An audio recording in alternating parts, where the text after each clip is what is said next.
A man can spend 40 years building an impenetrable fortress of wealth and power, only to discover the deadliest threats are the ones he invited through the front door.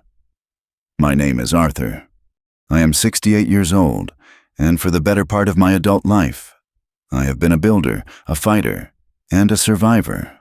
4 decades ago, with nothing but a rusted delivery truck and a vision that kept me awake at night, I founded Atlas Logistics and Properties.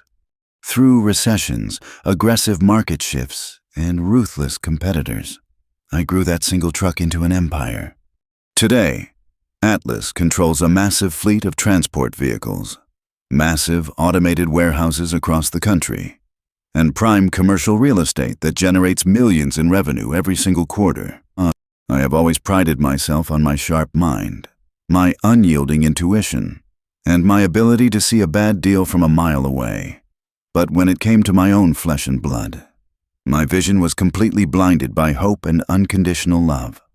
My home, a sprawling 10,000 square foot estate nestled in a secluded valley, was once filled with warmth and laughter. It was a sanctuary I built for my beloved wife, Martha. We spent decades filling these grand halls with memories, art, and the quiet comfort of a life well lived together. But 3 years ago, a sudden illness took Martha from me. The light vanished from my life, and the vast estate transformed overnight into a beautiful, empty mausoleum. The silence in the house became deafening. I found myself wandering the long, marble corridors at 2 in the morning, listening to the echoes of my own footsteps, drowning in a profound, suffocating loneliness. I threw myself deeper into my work to avoid the echoing quiet of the house, but the grief was a heavy anchor dragging me down. Then came my son, Julian, and his wife, Eleanor. They arrived on a rainy Sunday afternoon, their luxury car packed with designer luggage and their faces painted with masks of deep concern. Julian is my only child. I loved him dearly, though I always knew he lacked the ruthless drive and the thick skin required to run a conglomerate like Atlas. I had created a comfortable, high-paying position for him as a regional director, a role where he could enjoy the prestige of the family name without carrying the crushing weight of executive decision-making. When they stood in my grand foyer, Eleanor reached out, grasping my hands with tears welling in her perfectly manicured eyes. She told me they simply could not bear the thought of me living alone in this massive, empty house with only the household staff for company. Julian placed a heavy hand on my shoulder, promising that they would move in to take care of me, to manage the daily burdens of the estate, and to bring life back into my home. In my vulnerable, grieving state, I welcomed them with open arms. It felt like a true blessing, a prodigal son returning to comfort his aging father in his twilight years. It did not take long for me to realize they were not here to keep me company. They were here to keep me contained. The transition was incredibly subtle at first. Eleanor is a master of the velvet grip. She operates with a smile that never quite reaches her cold, calculating eyes and a voice that drips with toxic, suffocating sweetness. She framed every invasive action as an act of profound love and concern for my well-being. It started in the kitchen. My morning routine of a heavy, hearty breakfast was abruptly replaced. The household chef was instructed to serve me flavorless oatmeal, unseasoned fish, and strange, bitter green juices. When I protested, Eleanor would lightly pat my arm, her voice taking on a patronizing, maternal tone. She insisted it was for my heart, that a man of my age needed a strict, heavily monitored regimen. I surrendered my dietary freedom to keep the peace, believing her intentions were pure. But the restrictions quickly bled into other areas of my life. The most alarming shift occurred when my longtime physician, a man who had monitored my health for over 20 years, was suddenly and inexplicably dismissed. Eleanor brought in her own specialist, a slick, fast-talking young doctor who spent far more time asking me repetitive questions about my memory, my sleep patterns, and my cognitive recall than he did checking my physical vitals. Why was my daughter-in-law suddenly so obsessed with documenting my mental acuity? I brushed it off initially as extreme overprotectiveness, perhaps anxiety stemming from my wife's sudden passing. Yet, a cold, hard knot of suspicion had already begun to form deep in my gut, warning me that a different game was being played. While Eleanor tightened her grip on my personal life, Julian was quietly planting his own flags at my company.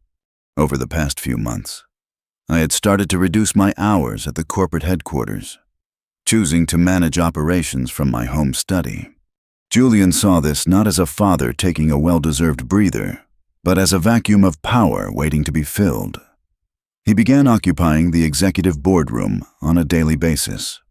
He started issuing unauthorized directives to my senior staff, subtly undermining my established protocols, and speaking on my behalf during internal meetings.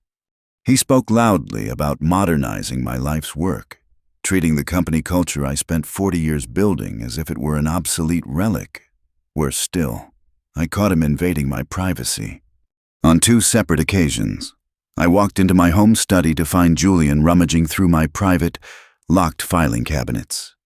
These cabinets contained my personal financial portfolios, my estate planning documents, and the original, foundational deeds to the Atlas properties. When I sharply confronted him, he stammered nervously, offering a flimsy excuse about looking for old tax records to help the accounting department. But his eyes darted away to the floor, unable to meet my gaze. He was hiding a desperate agenda, one I was completely blind to at the time, but the puzzle pieces were slowly beginning to connect in my mind. Now, the tension in the house has been building like a high-pressure boiler, all pointing toward an impending, monumental event. This coming Friday is the annual shareholders and board of directors meeting.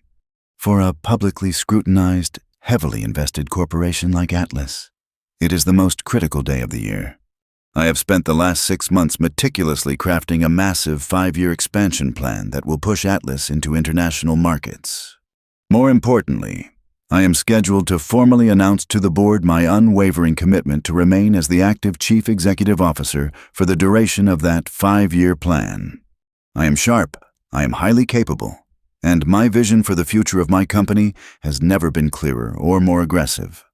Yet, every single time I mention the Friday meeting at the dinner table, Eleanor and Julian exchange a silent, fleeting glance. It is a shadowy, conspiratorial look that makes the hairs on the back of my neck stand up. Julian has been aggressively, yet casually, suggesting that leading the presentation might be too stressful for a man of my age. He has repeatedly offered to take the podium in my place, to shoulder the burden so I can rest. Eleanor has been fiercely insisting that I need extra sleep, hovering outside my study door like a warden while I finalize my financial reports. They are circling me like impatient vultures, waiting for an old lion to finally collapse in the dirt. They are completely unaware that this old lion still has all of his teeth, and his claws have only grown sharper with age. I know with absolute certainty that something is going to happen on Friday. They are orchestrating a narrative behind my back, a quiet coup designed to strip me of my power, my dignity, and my life's work. They believe they have me trapped in a golden cage of their own making, but they have severely underestimated the man who built the very ground they walk on.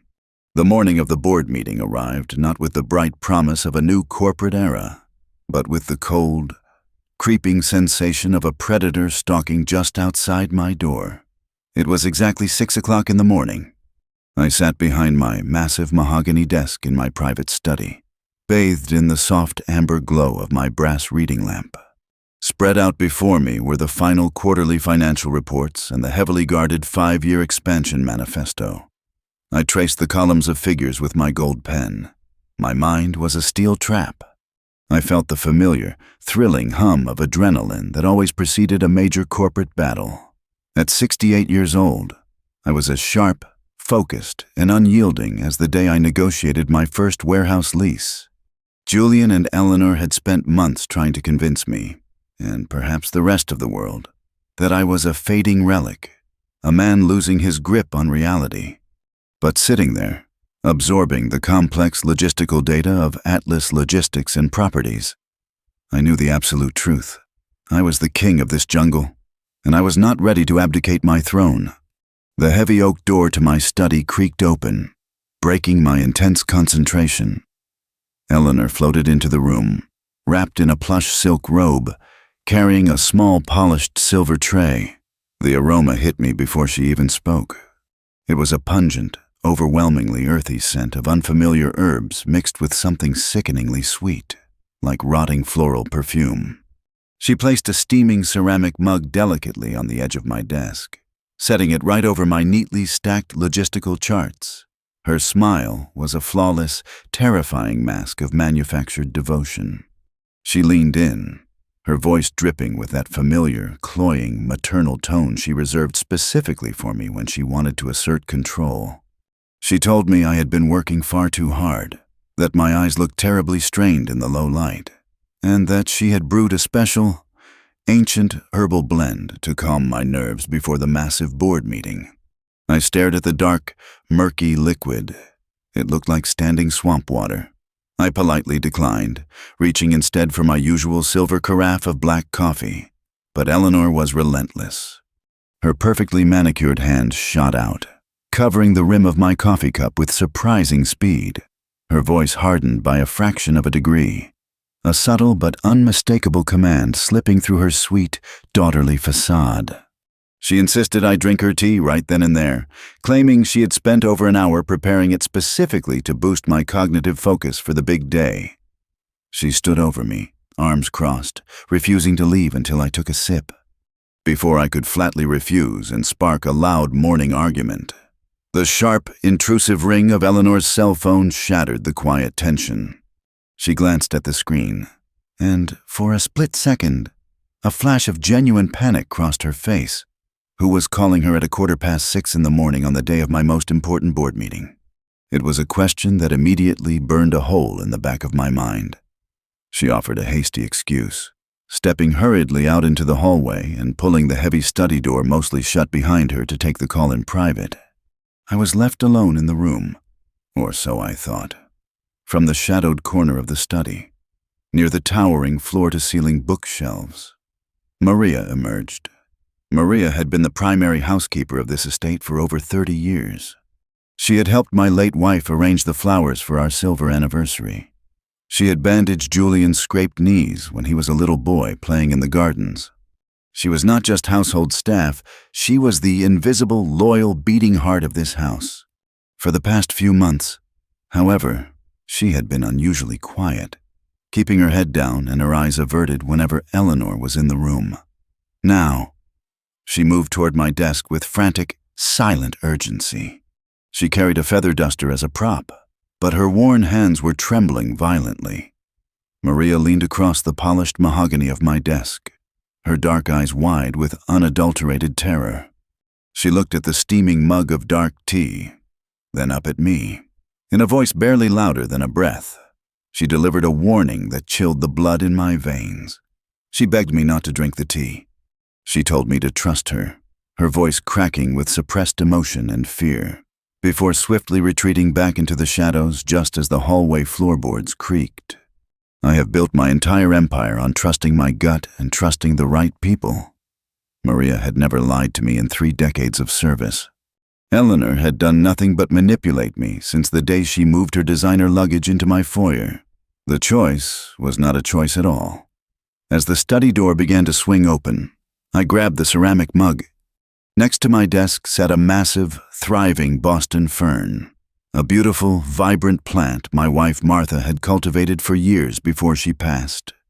Without a single second of hesitation, I dumped the entire contents of the murky, steaming liquid deep into the soil at the base of the fern. I placed the empty mug back on the silver tray, quickly wiping a stray drop of moisture from my bottom lip. Just as Eleanor stepped back into the room, her eyes darted immediately to the empty mug. A wide, triumphant smile spread across her face, a look of profound, chilling satisfaction that made my stomach physically churn. She praised me like a compliant child who had just finished his vegetables, collected the silver tray, and practically glided out of the room, completely assured that her morning task was complete. I sat in the heavy silence, staring at the wet soil of the fern, a dark, dangerous storm brewing in my chest.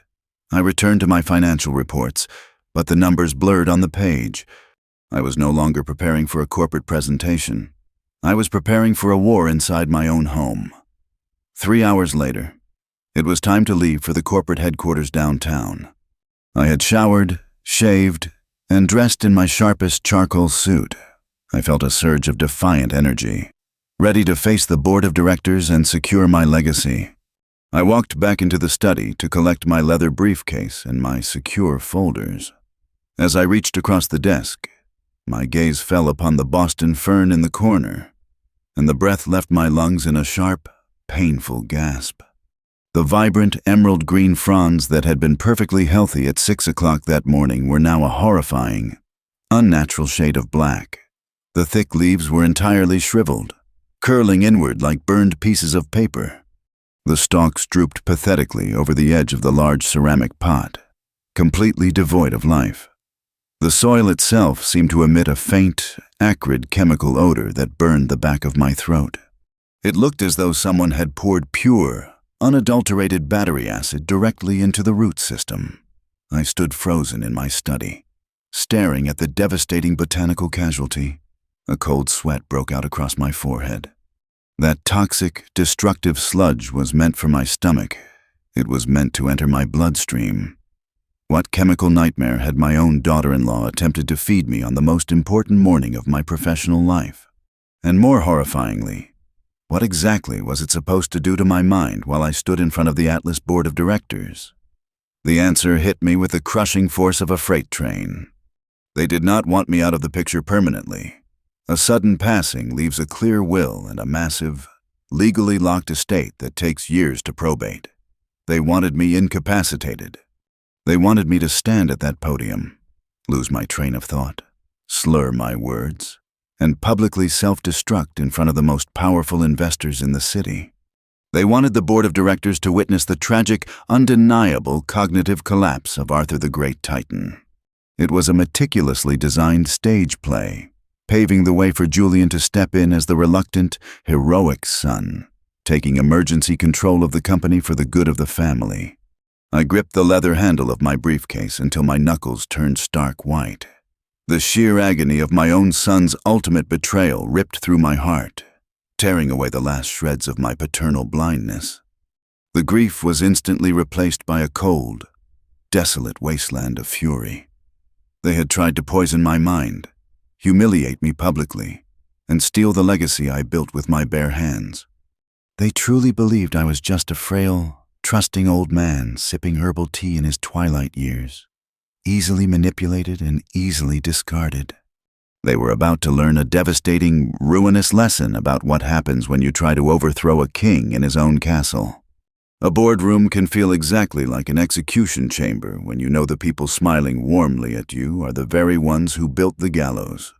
I stepped out of the plush interior of my town car and looked up at the towering glass and steel facade of Atlas headquarters, fully prepared to deliver the most humiliating, agonizing performance of my entire life. For 40 years, I had walked through those massive revolving doors with the posture of a conqueror, greeting the lobby security and the reception staff with a booming voice and a sharp eye. Today, however, I needed to become the ghost they desperately wanted me to be. I let my shoulders slump forward just a fraction of an inch. I slowed my normally brisk, authoritative stride into a slightly shuffling gait. If Eleanor's toxic, murky tea was designed to strip away my vitality and turn my sharp mind into mush, then I was going to give her a masterful, Oscar-worthy depiction of a crumbling king. The elevator ride up to the 50th floor was suffocatingly silent. Julian stood to my left, obsessively checking his gold wristwatch, practically vibrating with a dark, nervous energy. Eleanor had insisted on coming along, taking a seat in the gallery section of the boardroom under the guise of being a supportive family member. As the polished steel doors slid open, I took a deep, steadying breath and stepped into the arena. The executive boardroom was packed. 12 senior board members, our largest institutional investors, and my top-tier executive staff were already seated around the massive, polished mahogany table. The air was thick with anticipation. This was the day I was supposed to unveil the aggressive 5-year expansion blueprint that would cement Atlas Logistics as an unstoppable global force. I took my rightful place at the head of the table.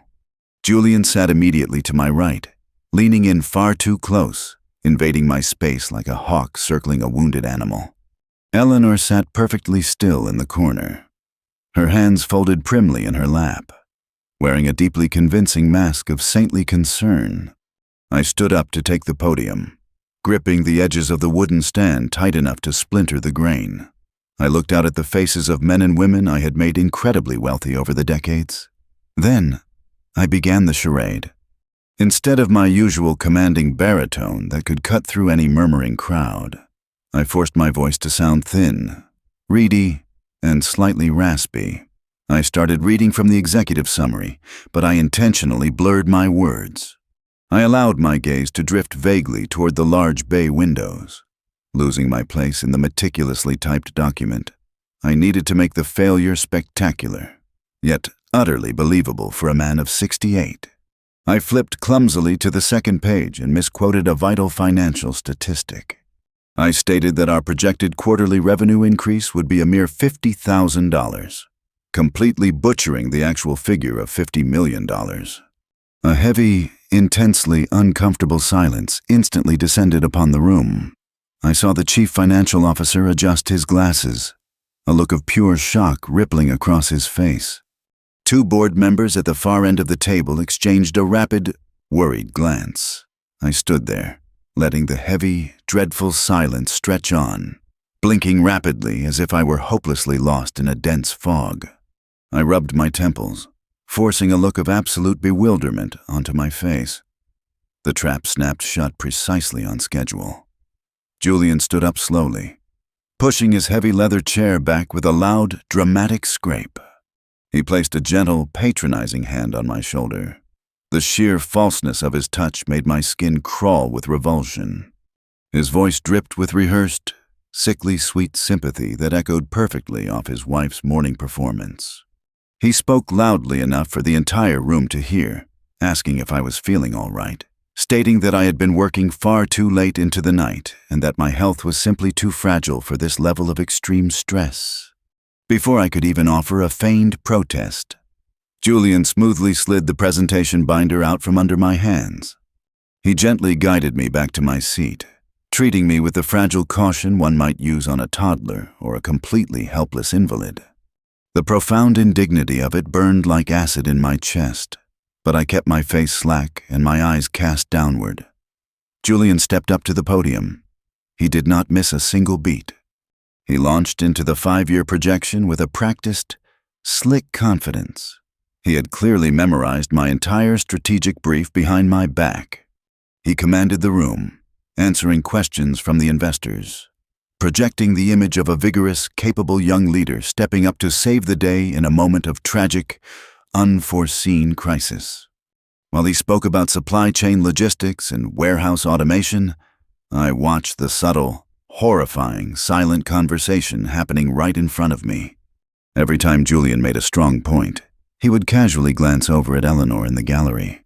She would offer a microscopic, triumphant smile, a tiny nod of absolute victory. They were celebrating my demise while I sat less than 10 feet away, looking around the massive mahogany table.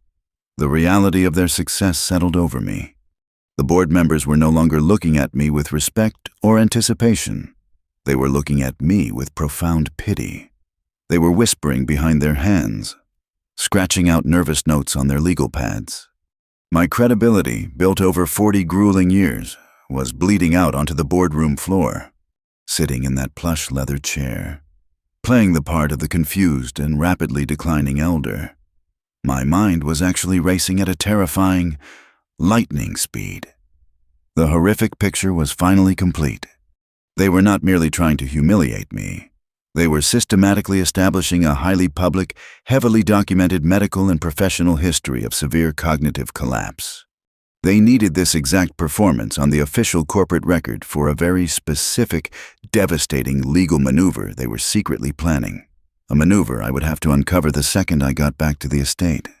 As I sat there watching my own son butcher the nuances of my logistical strategies with his amateur, arrogant understanding, a tiny, brilliant seed of a counteroffensive took root deep in my mind.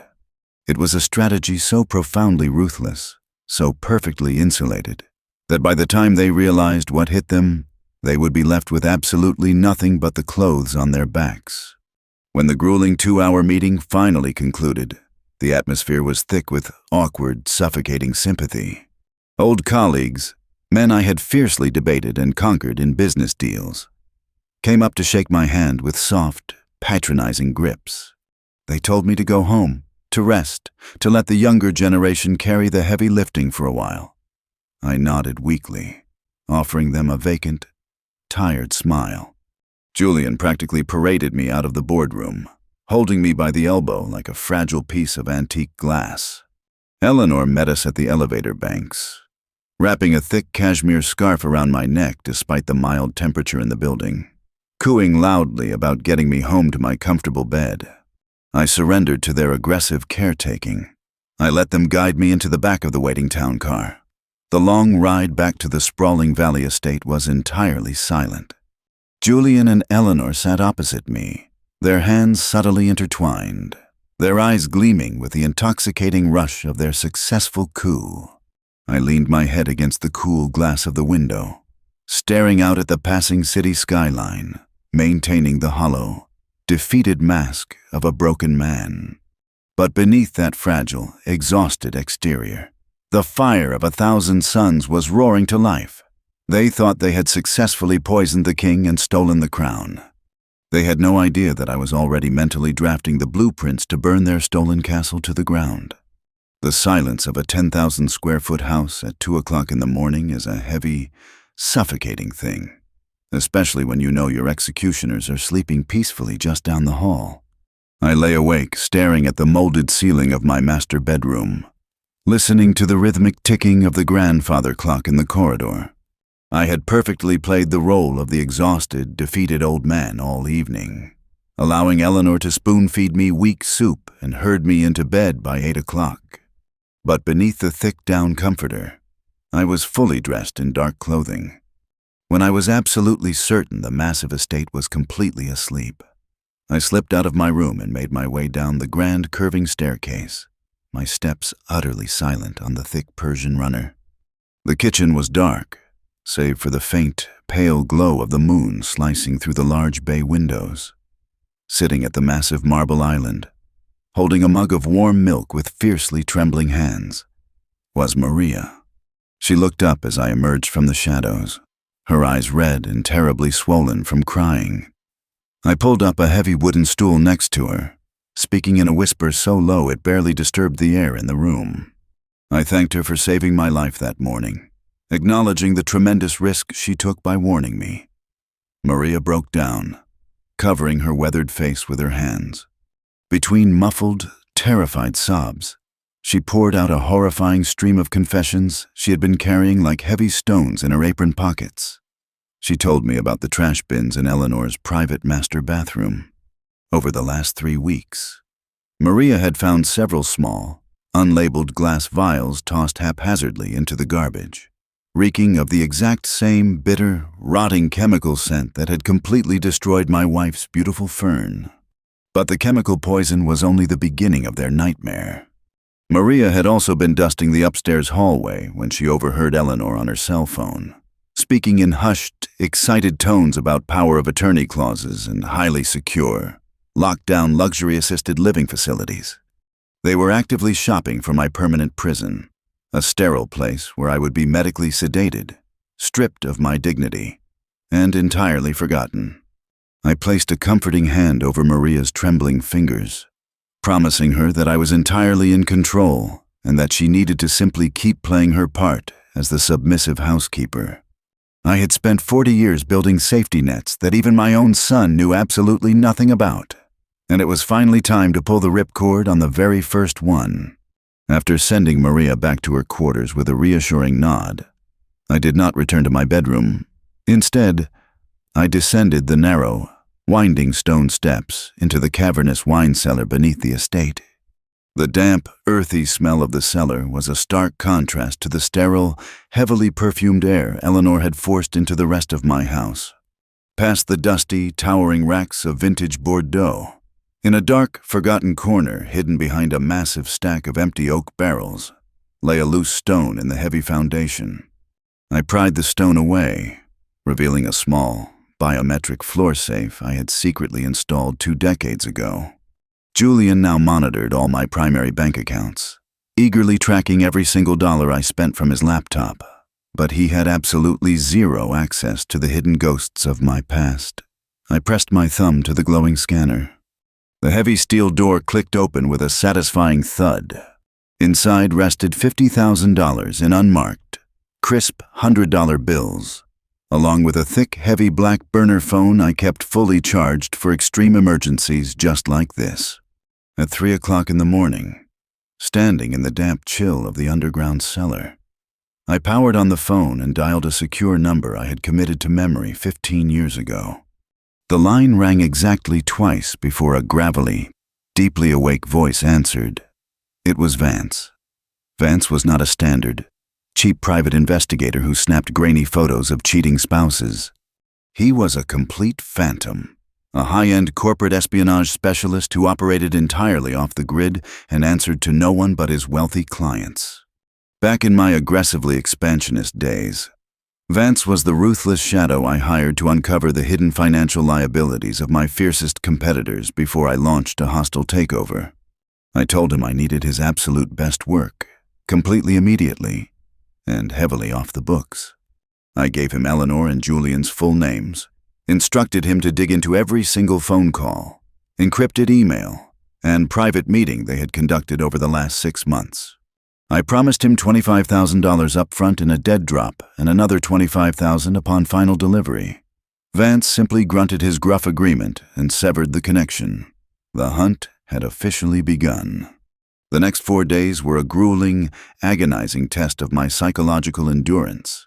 I had to maintain the pathetic, crushing facade of a rapidly declining patriarch. I shuffled through the grand hallways in my slippers, asked repetitive, confused questions to the staff, and let Julian openly patronize me in front of the landscapers. I watched my own son measure the dimensions of my private study with a metal tape measure, loudly discussing with Eleanor how a sleek, modern glass desk would look so much better than my antique mahogany one. He was already eagerly redecorating my grave. Eleanor continued her relentless, sickening campaign of toxic maternal care, bringing me strange, pungent concoctions that I meticulously poured down the bathroom sink or dumped into heavy potted plants the exact second she turned her back. The physical toll of acting frail and broken was deeply exhausting, but the burning, righteous anger keeping me warm at night was an endless, roaring fuel source.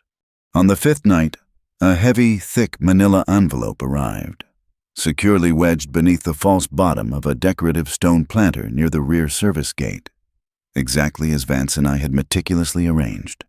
I retrieved it under the cover of a massive, booming thunderstorm, the heavy rain washing away any trace of my footprints in the mud. I locked myself securely in my master bathroom, turned on the loud exhaust fan to mask the sound of rustling paper, and violently ripped open the thick envelope. The dossier inside was staggering in its absolute thoroughness. Vance had bypassed encrypted servers, accessed hidden offshore bank records, and photographed highly clandestine meetings. As I laid the glossy photographs and printed documents out on the cold marble vanity, the full, grotesque scale of their ultimate betrayal finally crystallized before my eyes. Eleanor and Julian were not just trying to seize control of Atlas Logistics to run my empire. They were actively conspiring to slaughter it entirely. The glossy photographs showed Eleanor sitting in dimly lit, upscale hotel bars with 3 different men I immediately recognized with a sickening jolt. They were notorious corporate liquidators. These were men who did not build things. They only tore them down. They were vicious corporate vultures who specialized in buying distressed companies, firing the entire loyal workforce, selling off the heavy assets for scrap, and entirely gutting the employee pensions. The printed transcripts of intercepted emails were even more deeply damning. Eleanor had already negotiated a massive, quiet, backdoor buyout. The precise second I was legally declared incompetent by their hand-picked doctors, and Julian assumed the total power of attorney. They were going to sign the paperwork to sell Atlas Logistics for parts. Julian was fully aware and entirely compliant. My own son did not want to step up and run the massive empire I built for him. He just wanted the massive, immediate cash payout, so he and his ruthless wife could live like untouchable royalty without ever working a single difficult day in their miserable, unearned lives.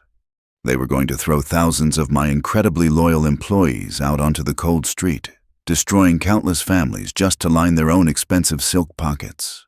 A cold, utterly clinical detachment finally replaced the raw, bleeding pain in my heart. My own flesh and blood had put a clearance price tag on my life's work, my legacy, and my absolute sanity. I gathered the damning photographs and financial transcripts, smoothly sliding them back into the thick manila envelope and hiding it deep within the metal ductwork above my shower. They had built an incredibly detailed, ruthless, and sophisticated plan to destroy me and everything I loved. But as I stared at my hardened, unblinking reflection in the bathroom mirror, a chilling, victorious realization washed over me. There was exactly one fatal flaw in their aggressive timeline. A tiny, deeply buried legal loophole regarding asset assignment they had completely overlooked, and it was going to be the very trapdoor I dropped them through to their absolute ruin. A man can only play the helpless victim for so long before the sheep's clothing begins to suffocate the wolf underneath. The morning after discovering the highly classified liquidation dossiers hidden above my shower, I knew my timeline was violently accelerating. I had the hard, undeniable evidence of their betrayal. But evidence alone would not stop Julian and Eleanor if they successfully executed their medical coup. If they managed to get a corrupt doctor to declare me legally incompetent, they would immediately gain power of attorney over my person. And if they controlled me, they controlled Atlas Logistics. My current corporate legal team was already too deeply embedded with Julian, completely charmed by his false narrative of the concerned son stepping up to the plate. I needed legal counsel that was completely outside the blast radius, someone fiercely loyal who operated entirely in the shadows. I told Eleanor I was feeling exceptionally claustrophobic and was going to take a slow, heavily supervised walk around the vast estate gardens to get some fresh air. She hovered by the patio doors, watching me shuffle pitifully toward the rose bushes, her eyes calculating my every agonizingly slow step, the absolute second she turned her back to answer a phone call. I dropped the frail facade. I moved with a sudden, silent swiftness, slipping out through a rusted, overgrown service gate hidden behind the old glass greenhouse. A rusted, unmarked city taxi I had hailed using my secure burner phone was already idling by the edge of the county road. 20 minutes later, I was sitting in a deeply cracked, faded vinyl booth at a grimy roadside diner on the absolute outskirts of the city limits, miles away from anyone who would recognize the CEO of Atlas Logistics. Sitting directly across from me, nursing a chipped mug of truly terrible, lukewarm black coffee, was Thomas. Thomas was my very first general counsel, the brilliant, notoriously aggressive legal bulldog who had helped me draft the original articles of incorporation for Atlas over 40 years ago. He had retired 8 years prior, happily trading high-stakes corporate warfare for a quiet life of fly fishing and reading massive historical biographies. But when I called him at 4 a.m. and uttered a specific crisis code word we had established decades ago, he dropped his fishing rod and drove straight to the diner. Without saying a single word, I slid the thick manila envelope across the sticky, scratched Formica table. Thomas wiped his reading glasses on his flannel shirt, put them on, and began to read. I watched his deeply weathered face harden into a terrifying mask of pure, professional fury as he scanned the intercepted emails and the glossy photographs of Eleanor negotiating with the corporate liquidators. Thomas had helped me build Atlas from the dirt up. He knew the names of the warehouse managers. He knew the families whose livelihoods depended on my company. The betrayal stung him almost as deeply as it stung me. Thomas slammed the dossier shut, His jaw set like granite. He told me in a low, dangerous whisper that we could not simply fire Julian or legally change my will. If we did that, Eleanor would immediately accelerate their timeline, rush a heavily fabricated medical incompetence claim to a friendly judge, and contest every single change in a messy, deeply public probate court battle. They would freeze my assets during the litigation, effectively paralyzing the entire company. We needed a ghost ship. We needed a strategy so profoundly complex and completely silent that my arrogant son and his venomous wife would not realize they were steering a rapidly sinking vessel until the icy water was already rushing over the deck. We sat in that dingy-smelling diner for 6 agonizing hours, surrounded by the smell of cheap frying oil, meticulously drafting the most ruthless, heavily armored legal maneuver of our entire careers. We established a massive, complex, irrevocable blind trust. I named it the Martha Foundation, a quiet, fiercely protective tribute to my late wife, who would have been absolutely disgusted by the greedy monsters currently sleeping in our beautiful guest rooms. An irrevocable trust was the ultimate, impenetrable shield. Once an asset was placed inside it, it could never be taken out, not even by a judge ruling on medical competency. Because technically, I would no longer own the assets. The trust would own them, and I was merely the heavily protected manager of that trust. Then came the masterful, devastating stroke of our hidden counteroffensive. Atlas Logistics and Properties was a multi-billion-dollar conglomerate, but its true foundational value was not in the famous brand name or the corporate letterhead. The true value was the dirt and the ideas. It was the massive tracts of prime commercial real estate, the highly lucrative international shipping algorithms, the patented automated warehouse robotics, and the billions of dollars in hard capital cash reserves. Thomas and I began the painstaking, highly confidential process of stripping the meat completely off the bone. Operating entirely in the shadows through Thomas's secure, private network of offshore legal contacts, we initiated a massive, invisible migration of wealth. Over the next 48 hours, we transferred the actual legal ownership of every single valuable piece of real estate, every single exclusive patent, and every single core financial asset directly out of the primary Atlas Corporation and securely into the locked vault of the Martha Foundation. What remained of the original Atlas Logistics, the company Julian was currently strutting around, the company Eleanor was eagerly promising to the corporate liquidators, was quietly, surgically transformed into a hollow, completely empty operational shell. We restructured the entire corporate architecture overnight. Now, the empty shell of Atlas legally had to lease the delivery trucks, rent the massive warehouses, and pay exorbitant licensing fees for the patents directly from my newly formed, untouchable trust just to keep the lights on. Julian truly believed he was mere days away from inheriting the grand keys to the kingdom. He was already planning his victory speech and picking out the color of his new private jet. He had absolutely no idea that his own father had just quietly changed all the locks, drained the bank accounts, and entirely removed the magnificent castle from the premises. I returned to the sprawling valley estate just before dusk. I slipped back through the rusted service gate and intentionally rubbed dark garden dirt into the knees of my expensive trousers, messing up my hair to look disheveled and deeply confused. I stumbled out onto the main manicured lawn, pretending I had taken a clumsy, disorienting fall near the rose bushes. Eleanor rushed out of the patio doors, her face a perfect picture of sickeningly sweet, theatrical panic. She practically dragged me inside by my arm, loudly scolding me in that patronizing, maternal tone for wandering off without my security detail.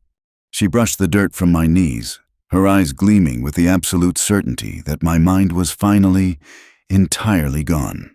I kept my head bowed, my shoulders slumped, and my hands violently trembling as she handed me over to Julian to be escorted up to my bedroom like a heavily medicated child.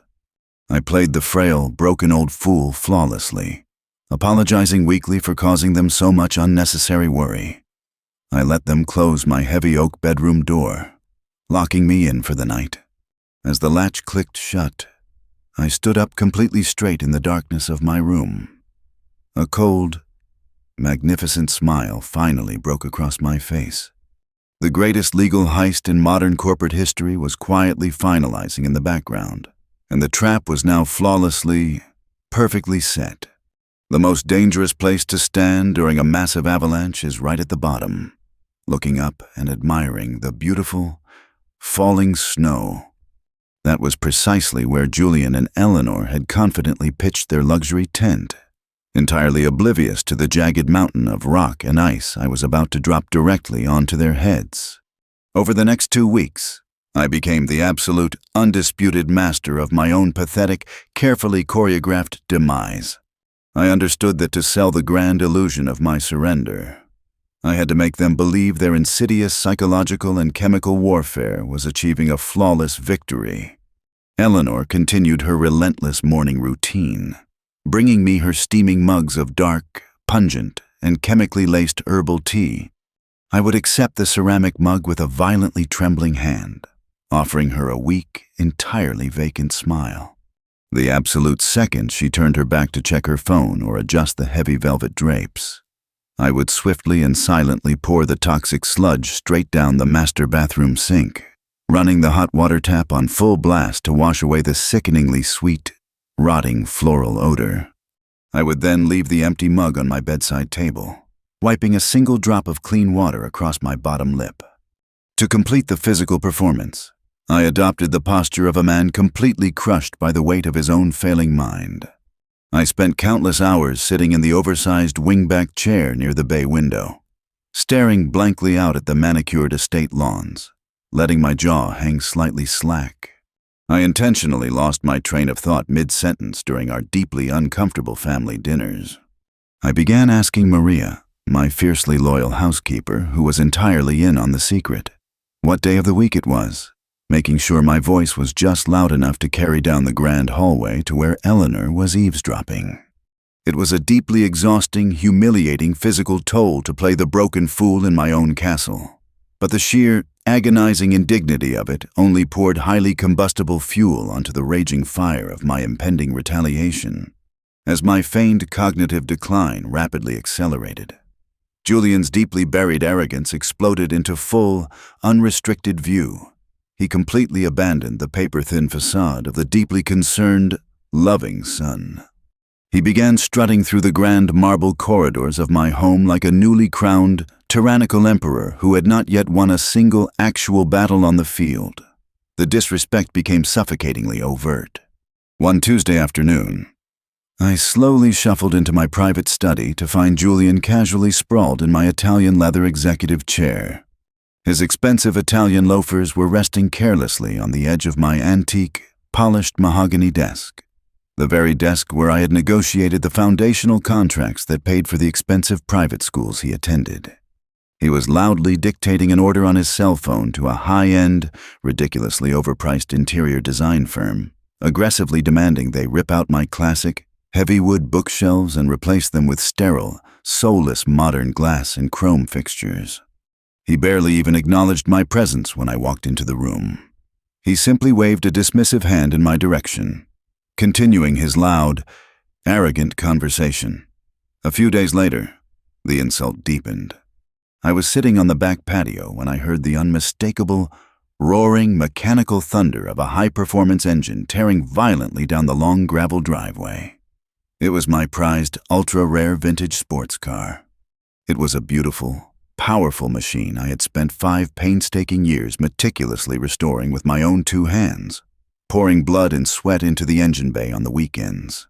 Now, it was being aggressively redlined by a spoiled boy who did not even know how to properly change its synthetic oil. He did not ask for the keys. He simply took them from the silver hook in the garage, fully operating under the delusion that everything I owned was already legally his. Every single time he touched my things, every time he spoke down to me, a violent, blinding rage threatened to tear through my frail facade. But I simply retreated to my dark bedroom, breathing slowly and deeply, anchoring myself to the absolute certainty that the devastating legal trap Thomas and I had built in the shadows was nearly complete, quietly waiting for the perfect, public moment to snap its steel jaws shut. I knew I needed a massive, inescapable stage. I needed a spectacular, highly public arena to execute the final, devastating act of this tragedy. They wanted to humiliate me in front of the board of directors, so I was going to give them the exact audience they craved. But the script would be entirely mine. One evening, as the three of us sat in the cavernous, eerily quiet, formal dining room, the tension was thick enough to cut with a steak knife. Julian was aggressively scrolling through his phone, ignoring me entirely. Eleanor was delicately, methodically slicing a piece of unseasoned, poached white fish she had maliciously forced onto my strict dietary menu. I slowly placed my silver fork down on the expensive porcelain plate. I let a long, heavily trembling, agonizing sigh escape my lips. I looked up at the two of them with watery, utterly defeated, completely hollow eyes. I told them I was incredibly tired. I forced my voice to crack with deep, artificial sorrow. I told them the massive, crushing burden of the Atlas corporate empire was finally too heavy for my old, failing shoulders to carry anymore. I looked directly at Julian and whispered that he was right all along, and that I was finally, completely ready to step down and surrender the throne. The absolute, stunned silence in the dining room lasted for 3 agonizingly long seconds. I watched the profound shock wash over their faces, followed instantly by a terrifying, predatory flash of unadulterated glee that they could not completely hide. Julian's phone clattered loudly onto the mahogany table. Eleanor's eyes widened to the size of polished silver coins before they could even speak. I pushed the surrender further. I suggested we make it a grand, official transition. I proposed hosting a massive, highly elegant dinner party right here at the estate this coming Saturday night. I instructed them to invite the entire corporate board of directors, all the key institutional shareholders, and our top-tier corporate legal counsel. I promised them, looking Julian dead in his greedy eyes, that at the absolute end of the evening, in front of all those powerful witnesses, I would publicly sign the permanent power of attorney documents. I told them I would legally, irreversibly transfer the complete executive control of Atlas Logistics directly into Julian's hands. Eleanor practically leaped out of her antique dining chair. Her saintly, deeply concerned maternal mask shattered completely for a fraction of a second, revealing the ravenous, terrifying monster of greed lurking underneath, before she desperately pasted the sweet smile back onto her face. She rushed around the massive dining table to my side, wrapping her thin arms around my shoulders in a suffocating, deeply false embrace. She kissed my cheek, whispering loudly about how incredibly brave and profoundly wise I was being, and how this was the absolute best decision for the entire family. She immediately shifted into a frantic, manic state of joyful planning. She pulled out a leather-bound notebook and began loudly listing off high-end catering companies and expensive florists. She was entirely vibrating with the intoxicating rush of total, absolute victory. In her manic excitement, she paused and gently squeezed my shoulder, her voice dropping into a conspiratorial, deeply dangerous whisper. She insisted that she would handle every single, minute detail of the grand dinner herself. More importantly, she specifically promised to prepare a very special, incredibly potent private toast just for me right before the grand signing, claiming it would ensure my fragile nerves were perfectly, entirely calm before I signed the heavy legal documents. I looked up at her and offered a weak, grateful nod. I knew exactly what kind of special, chemical preparation she had in mind for my pre-dinner drink, and I was counting on her arrogant, fatal predictability to set the final stage for her own spectacular destruction. Over the next 4 days, my quiet, mournful estate transformed into a loud, buzzing, chaotic hive of party preparations. Dozens of event planners, expensive florists carrying massive arrangements of white lilies, and high-end caterers swarmed the grand, marble halls. Eleanor barked aggressive orders at the delivery staff, acting exactly like the undisputed lady of the manor. Julian practically floated an inch above the hardwood floorboards, entirely drunk on his own unearned power, already practicing his bold, New CEO signature on thick pieces of expensive stationery in my study. They were throwing themselves a magnificent, multi-million-dollar coronation, completely oblivious to the fact that they were standing on a massive trap door. I sat quietly in my wingback chair by the window, entirely ignored amidst the chaotic celebration, simply making absolutely sure the heavy steel blade of the executioner's block was polished to a flawless, blinding mirror shine. There is a specific, intoxicating electricity in the air right before a long con is finally sprung.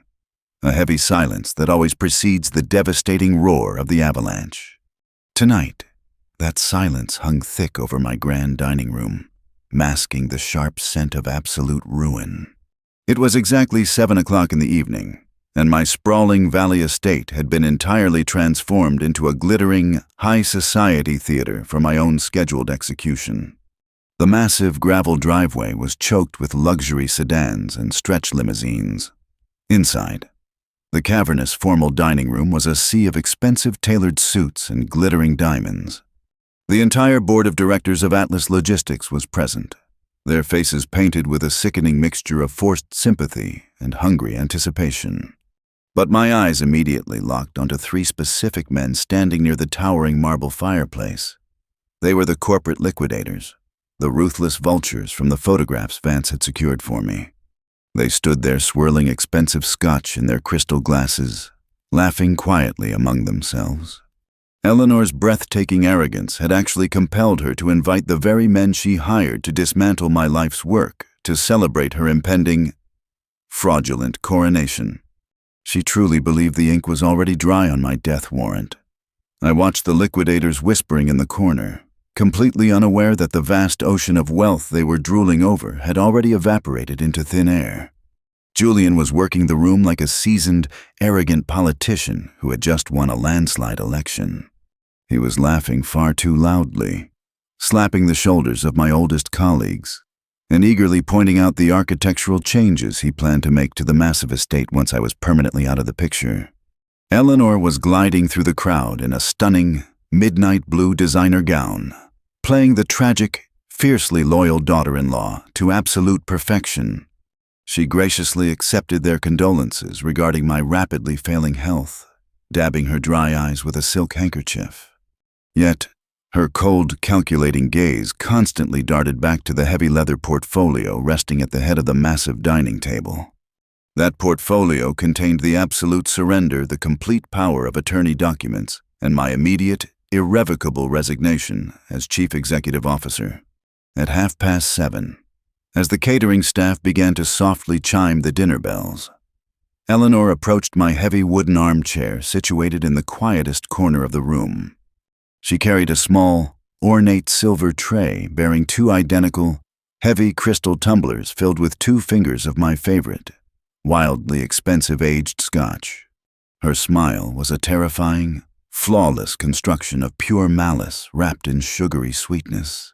She leaned down, her expensive perfume clashing violently with the faint, metallic scent of whatever heavy chemical sedative she had dumped into my glass. She pressed the cold crystal into my trembling hand, whispering softly that I needed to drink this specific glass to completely calm my shattered nerves before I stood up to sign my life away in front of everyone.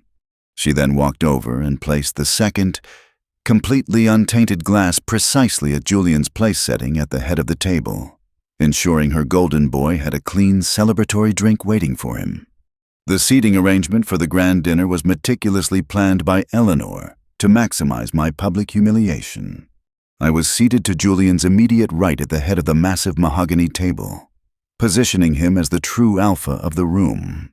Eleanor sat directly across from us, her eyes locked onto my tainted glass like a predatory hawk monitoring its prey. I needed exactly 3 seconds of unblinking chaos to execute the critical pivot of the entire evening. I caught the eye of Maria, my fiercely loyal housekeeper, who was standing quietly near the swinging kitchen doors dressed in her crisp black and white uniform. I gave her a single, almost imperceptible nod. Maria stepped forward, carrying a massive, incredibly heavy silver platter stacked high with piping hot, bacon-wrapped scallops. As she passed directly behind Eleanor's chair, Maria executed a flawless, theatrical stumble. She let out a sharp, convincing cry of alarm as the heavy silver tray slipped entirely from her grasp. It hit the hardwood floor with a deafening, catastrophic crash. Hot appetizers, heavy porcelain plates, and expensive silver scattered violently across the polished wood, splashing a tiny amount of grease directly onto the hem of Eleanor's pristine designer gown. The entire room gasped and instinctively turned their heads toward the sudden, explosive noise. Eleanor shrieked in absolute horror, leaping out of her chair to violently inspect her ruined dress. Her carefully maintained mask of sweetness slipped entirely into a screeching, venomous reprimand directed at poor Maria. In that chaotic, completely unobserved fraction of a second, my violently trembling hands instantly became as steady as carved stone. With practiced, lightning-fast precision, I smoothly swapped my heavily tainted crystal tumbler with Julian's identical, clean glass resting merely 6 inches away. By the time Eleanor snapped her furious gaze back to the head of the table, my hands were resting quietly in my lap, and I was staring blankly at the tablecloth, playing the confused old man startled by the loud noise. Julian, deeply irritated by the embarrassing disruption to his perfect evening, aggressively dismissed Maria and ordered the catering staff to clean up the mess immediately. He sat down heavily in his high-backed leather chair, muttering arrogant curses under his breath. Without a single second of hesitation or a single glance at the crystal glass, he snatched up the tumbler sitting directly in front of him. He raised it in a silent, arrogant toast to his seething wife across the table, and threw the entire 2 fingers of aged, heavily sedated scotch straight down his throat in one massive gulp. I watched his Adam's apple bob, a cold, ruthless satisfaction settling deep into my bones. The countdown clock had officially started ticking. Eleanor smiled warmly at him, completely and utterly oblivious to the fact that her greedy, arrogant husband had just swallowed a chemical anchor meant to drag me to the bottom of the ocean. The waitstaff swiftly cleared the remaining debris, and the grand multi-course dinner officially commenced. The clinking of expensive silverware against fine porcelain filled the cavernous room, accompanied by the low, murmuring conversations of the city's corporate elite. I picked at my food, maintaining the posture of a broken man, while I watched the subtle, highly entertaining changes begin to take hold of my son. Halfway through the main course, Julian began to blink heavily. He rubbed his temples, a slight sheen of cold sweat breaking out across his forehead. He reached for his water goblet, his coordination suddenly a fraction of a second too slow, causing the heavy crystal to clink loudly against his dinner plate. Eleanor frowned slightly, shooting him a questioning glance, but he just waved her off with a sluggish hand. As the final plates were cleared away, and the heavy crystal decanters of port wine were placed on the center of the table, the atmosphere shifted abruptly. The murmuring died down completely. Every single pair of eyes in the room slowly turned toward the head of the table. Julian wiped his mouth with a linen napkin, shooting Eleanor a triumphant, albeit slightly unfocused, predatory grin. He nudged the heavy leather portfolio containing the resignation documents closer to my empty plate, sliding an expensive gold fountain pen right next to it. It was time. This was the exact moment they had lied, cheated, and poisoned to achieve. The room held its collective breath, waiting for the Titan to finally fall on his sword. I did not reach for the gold pen. I did not look at the heavy legal documents. Instead, I slowly reached forward and picked up my crystal water goblet. I picked up my heavy silver butter knife. With a slow, deliberate rhythm, I began to tap the edge of the knife against the rim of the glass. Clink, clink, clink. The sharp, clear ringing sound cut through the heavy silence of the dining room like a brilliant, silver blade. The murmurs completely ceased. The corporate liquidators stopped swirling their drinks. Eleanor leaned forward, her eyes gleaming with a sickening, ravenous anticipation, waiting for my pathetic words of surrender. I pushed my chair back from the table. I gripped the heavy wooden armrests, pushing myself upward. finally leaving the frail, pathetic old man sitting forever in the dust as the king returned to reclaim his stolen throne. There is a profound, terrifying beauty in watching a meticulously constructed lie shatter into a million jagged pieces under the crushing weight of the absolute truth. For weeks, my son and his venomous wife had prayed for my utter silence. But tonight, they were going to drown in my roar. I pushed myself up from the heavy wooden armchair, but I did not stop at the pathetic, hunched posture of the broken man they thought they knew.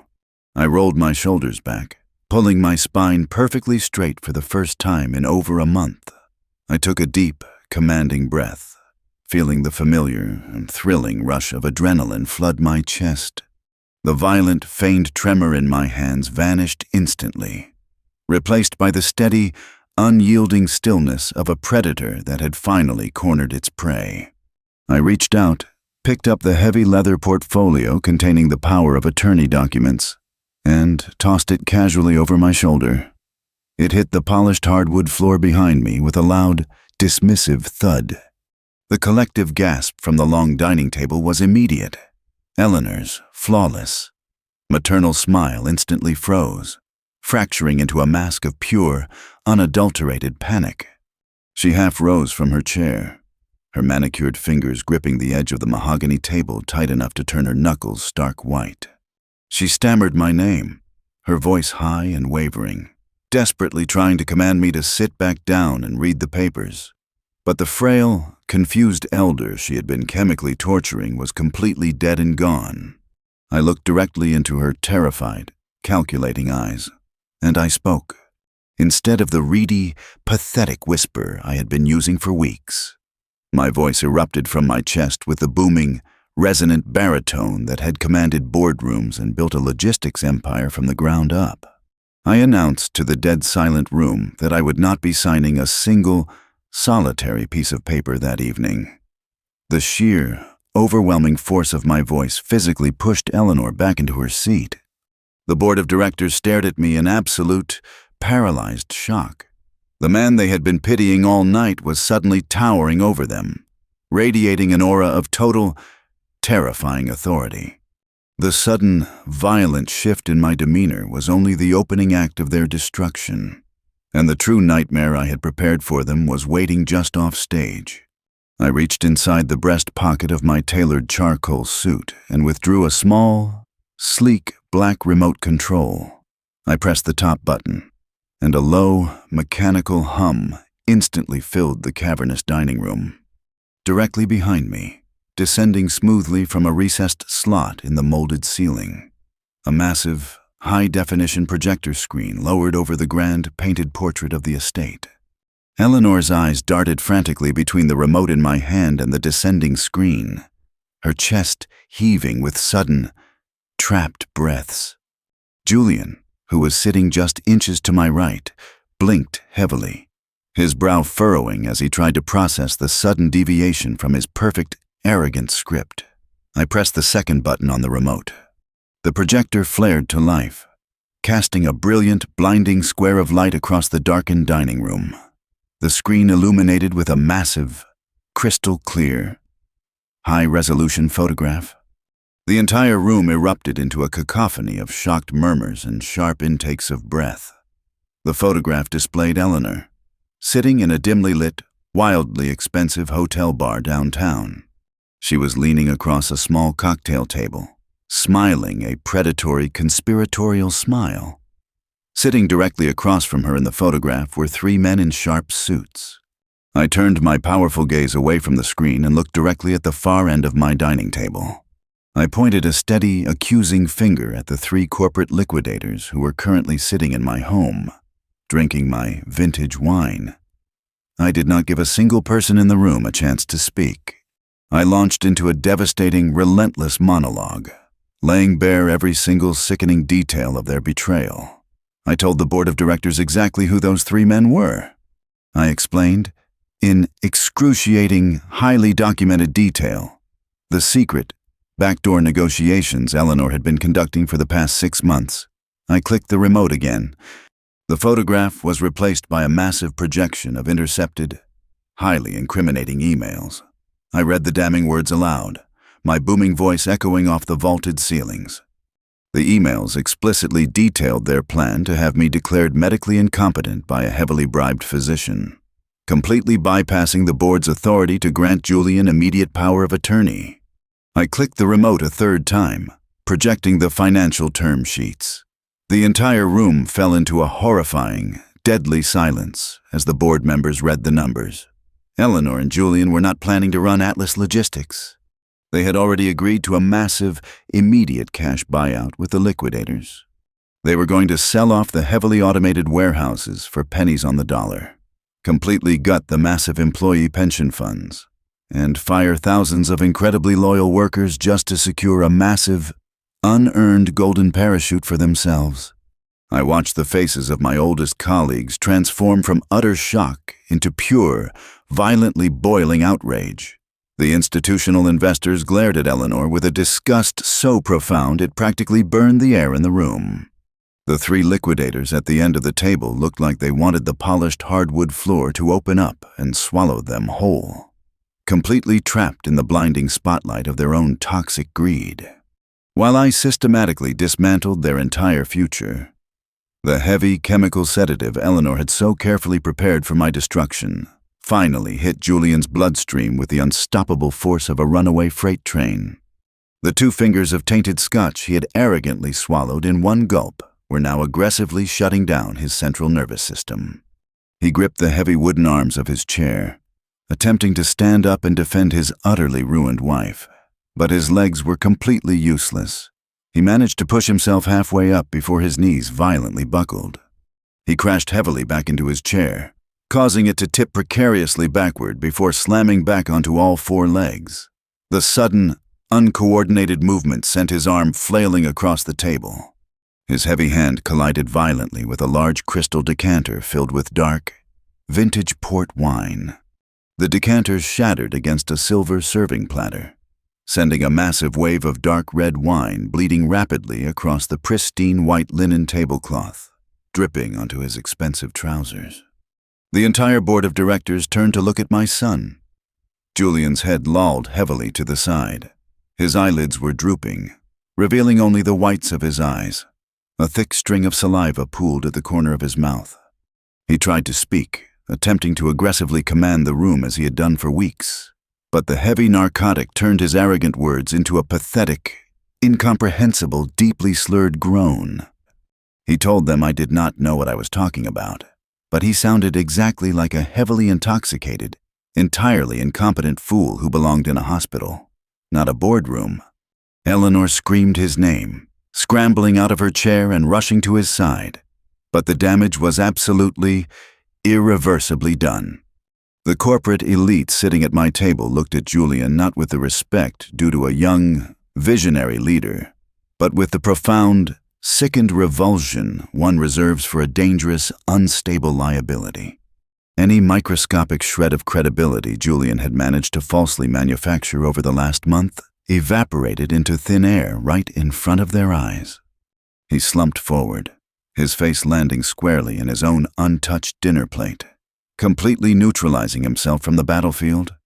Eleanor stood over him, her beautiful designer gown now stained with grease and her perfect saintly facade utterly destroyed. She whipped her head around to face me, her eyes burning with the rabid, desperate fury of a trapped animal. She shrieked at the top of her lungs, pointing a violently trembling finger at my chest, declaring that none of my pictures mattered because Julian was still the legal vice president of the company, and they still had the legal right to seize my remaining assets. She was clinging to the very last, frayed thread of her arrogant delusion, completely unaware that the legal guillotine I had built with Thomas was already falling rapidly toward her neck. The loudest screams in the world are the ones that escape a predator exactly 1 second after it realizes it has just stepped directly into a steel trap.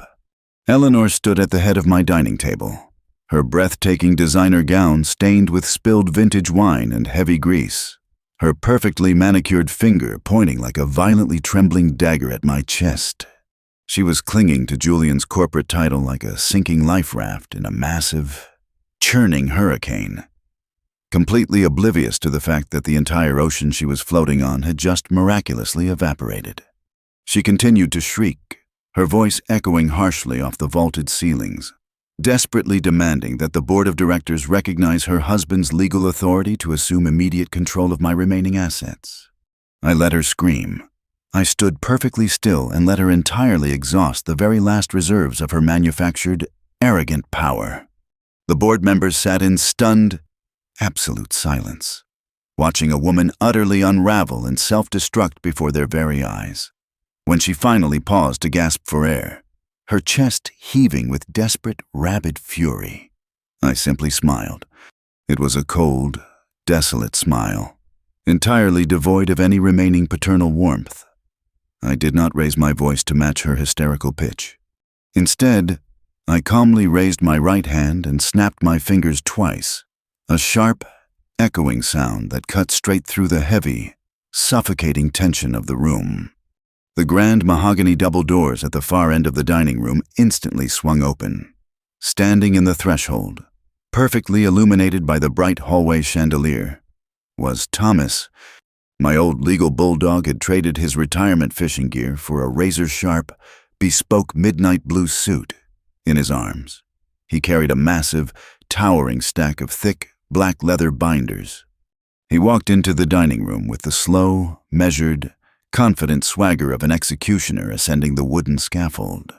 He did not look at Eleanor, nor did he spare a single, pitiful glance for my completely unconscious, drooling son. Thomas systematically walked around the perimeter of the massive table, dropping a heavy black binder directly in front of each seated board member with a resounding, highly authoritative thud.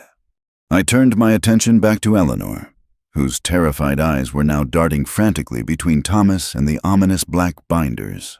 I spoke in a steady, conversational tone, addressing the entire room.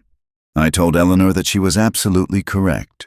Julian was indeed the legal, acting vice president of Atlas Logistics and Properties. I told her that if she miraculously managed to drag his heavy, chemically sedated body out of his dinner plate and sober him up, he was completely free to sit in his expensive executive corner office and pretend to run the grand empire. I watched a fleeting, microscopic glimmer of hope spark in her panicked eyes, but I extinguished it immediately with the crushing, immovable weight of the absolute truth. I instructed the bewildered board members to open their binders to the very first page. The loud rustling of heavy parchment paper filled the quiet room. I explained to the corporate elite, and to the venomous woman standing frozen to my right, the beautiful, entirely impenetrable concept of an irrevocable blind trust. I formally introduced them to the Martha Foundation.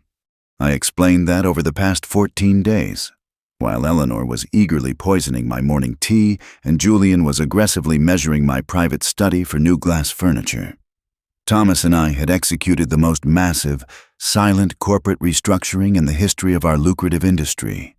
We did not merely change the locks on the doors. We picked up the entire fortress and moved it completely across the legal border in the dead of night. I looked directly at the 3 corporate liquidators sitting near the towering marble fireplace. Their faces had completely drained of all color, replacing their arrogant smirks with masks of absolute dread. I explained that I had systematically transferred 100% of the hard assets out of the primary Atlas Corporation. Every single commercial property deed, every massive automated warehouse, the entire nationwide fleet of delivery vehicles, our heavily guarded proprietary logistics algorithms, and the billions of dollars in hard capital cash reserves were now legally, permanently owned by the Martha Foundation. I was the sole, uncontested manager of that trust, heavily insulated by thick layers of untouchable legal armor that no medical competency hearing could ever pierce. The devastating, catastrophic realization finally struck Eleanor with severe physical force. She stumbled backward, her knees hitting the hard edge of her wooden chair. I spelled out the absolute ruin for her in plain, spoken English. The massive company her husband was currently vice president of, the very same company she had aggressively, illegally promised to sell to the corporate vultures sitting right there in my dining room, was now completely worthless. It was a hollow, entirely empty operational shell, Atlas Logistics owned absolutely nothing but its own letterhead. In fact, to keep its warehouse doors open tomorrow morning, it would have to heavily lease its own trucks and rent its own office space directly from my private trust at a highly exorbitant, entirely unpayable premium. They had spent 6 months meticulously plotting to steal a grand, multi-billion-dollar treasure chest, only to pry it open in front of the entire world and find nothing but useless dust and cobwebs. The 3 corporate liquidators did not wait for a polite invitation to leave. Realizing they had wasted weeks negotiating for a completely empty box, and utterly terrified of being legally implicated in Eleanor's highly documented corporate espionage and fraudulent deal-making, they quietly stood up, abandoned their wildly expensive drinks, and practically sprinted out of the dining room doors. Their swift, cowardly exit was the final, echoing nail in the coffin of Eleanor's grand conspiracy. I turned my absolute attention to the board of directors. These were men and women who valued intense loyalty, extreme stability, and above all else, massive profit. I had just saved their massive personal investments from being ruthlessly slaughtered by an arrogant boy and a greedy interloper. I formally requested an immediate, emergency vote of no confidence regarding Julian's continued employment, citing the overwhelming, highly documented evidence of gross misconduct, his aggressive attempted corporate sabotage, and his current, deeply embarrassing state of heavy intoxication at an official company function. I proposed his immediate, permanent termination without severance. The vote did not even require a formal, written ballot. Every single hand around that massive mahogany table shot straight into the air without a fraction of a second of hesitation. Julian was officially, unanimously fired from his own legacy, while his face was still buried deeply in a plate of cold, unseasoned fish. Eleanor was violently hyperventilating now. Her chest rose and fell in rapid, shallow, panic-stricken gasps. She looked wildly around the grand room, desperately searching for a single sympathetic face, but found nothing but cold, heavily unforgiving stares. The entire corporate empire was completely gone. The massive cash payout was entirely gone. But she was a vicious survivor of the most parasitic kind, and her racing mind was desperately searching for a final physical stronghold she could fiercely cling to. Entirely unaware that I was about to rip the very floorboards out from beneath her expensive designer heels, she defiantly crossed her arms, desperately trying to salvage a microscopic shred of dignity, aggressively declaring that she and Julian still legally lived in this massive estate, and I could not simply throw them out onto the street without a lengthy, dragged-out, heavily publicized legal fight. I walked slowly around the head of the long table until I was standing merely inches away from her trembling frame. I reached into my tailored jacket pocket one final time and withdrew a single, thin manila folder. I held it out to her. Her shaking hand hesitated for a long moment before violently snatching it from my grasp. She flipped the folder open, her widened eyes scanning the heavy, bolded legal text. It was not a corporate contract. It was a formal, legally binding eviction notice, stamped and signed by a local judge just hours prior. I informed her, keeping my voice dangerously low and steady, that my private, sprawling estate was also entirely owned by the Martha Foundation. They were not legal tenants. They were merely long-term, non-paying guests. Furthermore, because of the heavily documented evidence of her repeatedly administering unauthorized, toxic chemical substances to the sole trustee of the estate, a severe criminal act that Thomas had already packaged and forwarded directly to the district attorney's office in a sealed file, their guest status was instantly, permanently revoked. I looked down at Julian, who was groaning pathetically in his deep slumber, completely useless to her now. I looked back at Eleanor, whose perfectly manicured, saintly facade had entirely dissolved into a horrifying mask of pure, unadulterated terror and absolute defeat. I gave her my final, unyielding directive. I told her she had exactly 1 hour to pack whatever she could quickly fit into her expensive designer luggage. I informed her that a massive team of heavily armed, private security contractors was currently waiting in the grand foyer to aggressively supervise their rapid packing and physically escort them off the property. If they were not completely off my land in exactly 60 minutes, they would be immediately arrested for criminal trespassing. The treacherous game was entirely over. The massive board was entirely swept clean, and the king was finally, permanently taking back his castle. There is a distinct, sharp, and metallic taste to absolute, unadulterated victory, feeling exactly like a rush of freezing winter air blowing into a previously suffocating, dark room. The grand dining room of my sprawling estate, which had been meticulously designed to be the highly public stage for my agonizing humiliation and ultimate surrender, had instantly transformed into a sterile, completely unforgiving courtroom where the guilty were finally receiving their long-overdue sentence. Eleanor did not leave my home with the quiet, graceful dignity she had so desperately tried to fake for the past 6 months. The absolute second the crushing reality of her total, inescapable ruin crashed over her, the sweet, maternal, saintly facade entirely melted away, revealing the shrieking, venomous, greedy parasite lurking underneath. She launched into a blistering, completely unhinged, and deafeningly loud tirade. She hurled her expensive, heavy crystal water goblet across the massive room, shattering it into hundreds of jagged pieces against the heavy oak dining room doors. She cursed my name. She viciously cursed my late wife's memory, and she aggressively threatened to drag me through endless, agonizing, heavily publicized lawsuits until I was entirely bankrupt and broken. I did not even blink. I simply stood at the head of the table, my posture perfectly straight, and offered her a cold, unyielding, completely silent stare. Thomas stood quietly in the shadowed corner of the dining room, securely holding the sealed, thick manila file containing the hard, indisputable evidence of her chemical poisoning. It was a silent, devastating, completely hidden sword hanging directly over her head. A quiet promise of a cold prison cell if she ever dared to show her face in my state again, ensuring she would never retaliate. Right on my unspoken cue, the massive double doors of the dining room swung open, and 4 highly trained, physically imposing private security contractors stepped into the chaotic space. They moved with swift, absolute, and deeply intimidating precision. 2 of them aggressively flanked a violently thrashing Eleanor, entirely ignoring her screaming threats and pathetic attempts to strike them as they firmly guided her out of the dining room and into the grand, marble foyer.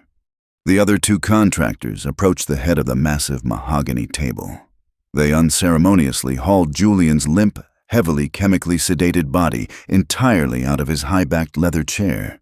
My only son, the dangerously arrogant boy who truly thought he could easily steal a massive empire from a sleeping titan, was physically dragged backward across the polished hardwood floors by his armpits, his wildly expensive Italian loafers leaving long, pathetic scuff marks on the beautiful wood.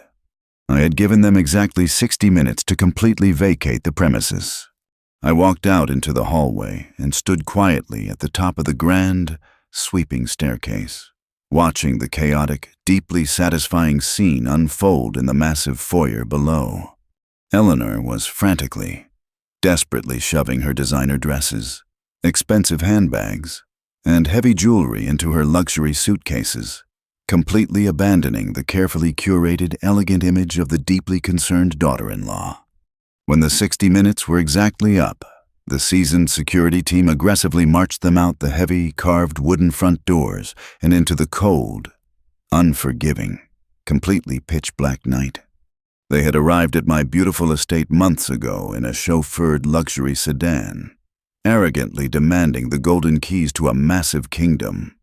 They left in a cheap, rusted, heavily dented yellow city taxi, carrying absolutely nothing but their rapidly depreciating luggage and the massive, crushing weight of their own spectacular, permanent failure. The heavy oak doors closed with a resounding, echoing, final thud. The silence that instantly descended upon the sprawling, 10,000-square-foot estate was completely different from the heavy, suffocating, agonizing loneliness I had felt immediately after my beloved wife passed away. This was the sweet, breathing, magnificent, and entirely golden silence of total freedom. The toxic, cancerous tumor had been completely, surgically excised from my home. I walked slowly back into my private, dimly lit study. I sat down heavily in my comfortable antique mahogany chair, breathing in the familiar, comforting scent of old leather, polished wood, and aging paper. I reached for the crystal decanter and poured myself a single, heavy glass of completely untainted, deeply aged vintage scotch. I raised the heavy crystal tumbler to the empty, quiet room, offering a silent, profoundly grateful toast to my late wife. Martha, I had protected our beautiful home. I had aggressively defended the legacy we built together. We had completely, indisputably won. The very next morning, the bright sun rose over the sprawling valley, painting the perfectly manicured lawns and the heavy stone walls of the estate in brilliant, warming shades of gold. The massive house felt entirely different, permanently purged of the toxic, heavy, suffocating energy that had deeply poisoned it for months. I walked down the grand, curving staircase to the kitchen and found Maria standing quietly near the massive marble island, brewing my usual, incredibly heavy, dark roast black coffee. She looked up at me, a tentative, deeply hopeful, and incredibly relieved smile breaking across her beautifully weathered face. I sat down on a heavy wooden stool directly across from her and handed her a thick, pristine, sealed white envelope. I softly told her to open it. Inside was the highly complex, airtight legal documentation for a massive, fully funded private pension and a highly generous, completely untouchable trust account established entirely in her name. It contained more than enough hard capital to ensure that she, her children, and her grandchildren would never, ever have to worry about a single financial burden or a single unpaid medical bill for the rest of their natural lives. She had bravely risked her own livelihood, her housing, and her absolute safety to whisper that terrified warning to me about the toxic poison in my cup. Her unwavering, incredible loyalty was the singular, brilliant spark that had ignited my entire devastating retaliation, and I was going to fiercely reward that beautiful loyalty with absolute, permanent, generational security.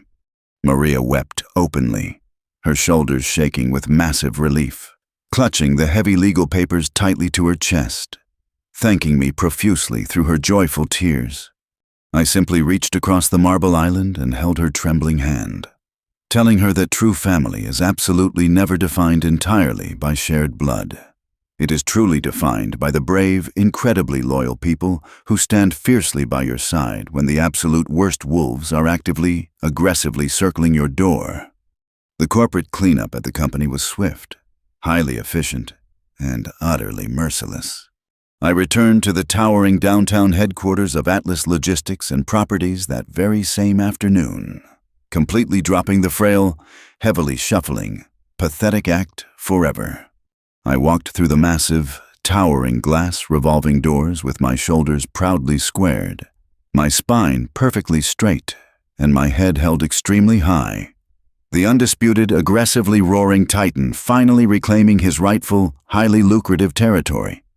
The entire board of directors, entirely shaken and deeply humbled by the incredibly ruthless, flawlessly executed display of corporate power they had witnessed at the grand dinner party, offered absolutely zero resistance to my triumphant return. I stepped fully back into the active, incredibly demanding role of Chief Executive Officer.